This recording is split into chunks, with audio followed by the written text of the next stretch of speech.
right, YouTube. It's been a long time since I've posted, but I kind of wanted to wait until everything was done. Today is May the 6th. We are leaving for the Road Atlanta Grid Life in 2 days. So behind me is the car. We're in Panthergonia. We're heading to Harry's Dyno because we made a whole slew of changes, and this is going to be kind of the TLDR version of what we did. So we have changed the tranny, we've changed the header, we've changed the wheels and tires, the springs, the sway bars, differential. What else did we do?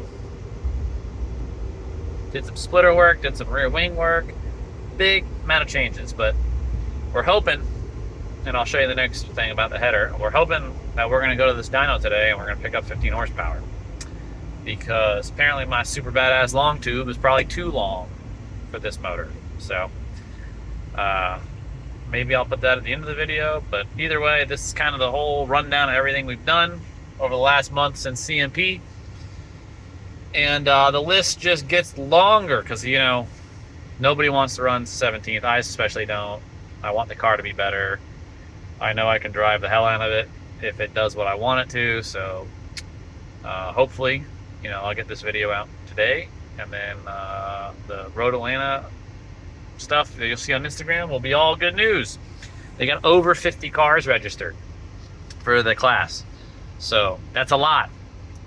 And the way these guys race, it's going to be dicey, especially probably where I'll qualify, which is in the hopefully the top 20. Fingers crossed. So stay tuned. Alrighty, so our buddies at Aerodynamics got me hooked up with this sweet fender cover, take care of the wrap. So now I'm in the process of pulling our Bada super cool long tube header alpha here, and I'll show you the header we're putting on and the differences. All right, supposedly this is what's killing us. It's also stepped, right? And that's what kind of makes it sound crazy. We go from one size to another. I think this is 3/4 and this is 5/8. But it's the length, right? So when we put the big compression motor in here, and I'm talking like the 1301 unit, this collector being this far away will help take heat out of the cylinders, right? So the 2.5 in standard form only has like 9.2 to 1 or 9.5 to 1, which isn't a ton. But we're down like 15, probably 15 horsepower over a normal guy. And the only thing we didn't buy off the shelf was the header. We built our own. Looks cool, sounds cool, but this apparently is going to be the difference in power. So yeah, this thing's all nicely ported on the inside. You can tell it was purged on the back side, how the welds are clean on there. The welds aren't as good as my buddy Jeff Ray's, but they're still pretty nice. Inside's all ported and clear. So we're gonna hack this off and weld a V-band onto there to kind of go with the rest of the exhaust. We're gonna put this one upstairs, hold on to it for our big engine, and then get this one going.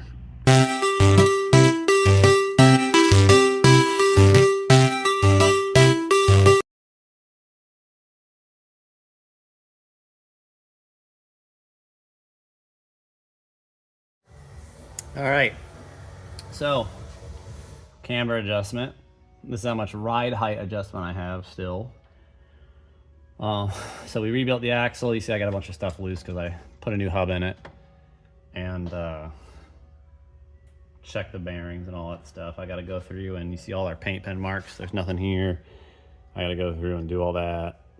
Then we'll check the alignment. So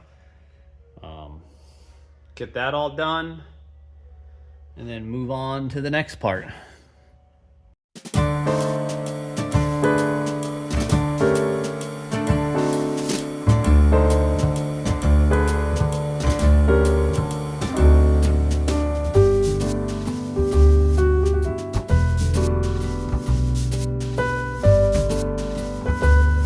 All right, so trying to get the splitter lower because they don't have a ride height rule. So that's about 3 inches off the ground. And that's about pretty much as low as I can get it because that gap here is getting a little large. So I'll have to take that up. But yeah, Trying to get the splitter lower, probably bring the ride height down a little bit, and gonna have to build a spat for over here. Kind of keep the air off the front of the tire, because the tire is getting, as we progress, we're gonna call this the first evolution, right? Evo 1. So as we get further down the road on this car, develop more stuff, figure out more things. I don't know if we're gonna go much bigger than a 255, but I don't know if I have much room. So it's getting there.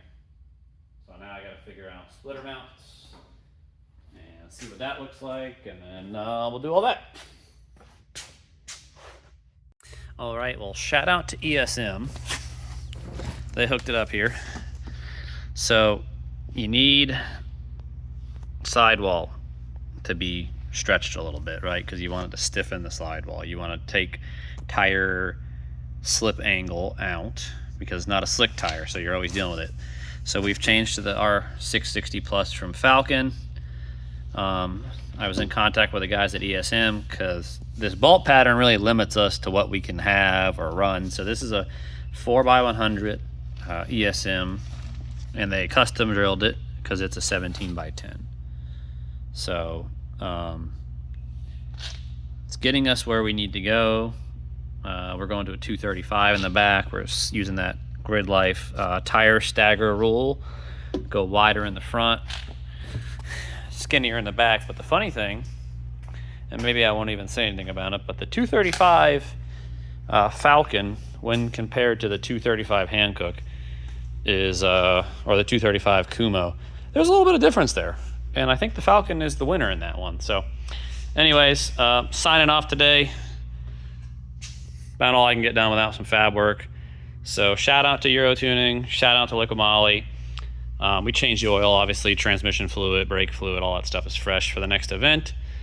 And I swear the thing just gets cooler looking every time we do more stuff to it. So see you on the next one. Internet world, this is my just buy the CAE shifter.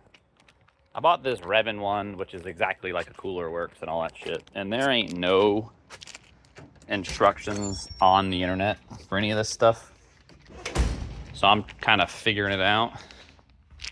They don't give you a packing list of what you're supposed to have. Like, I just went through the peanut box. I found this, which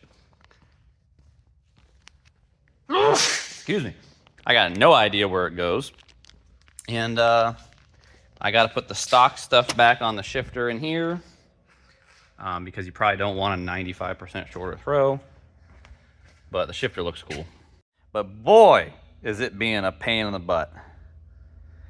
And I think I'm supposed to use this guy on the bottom of the shifter, because it looks like maybe the bottom thing will file in there.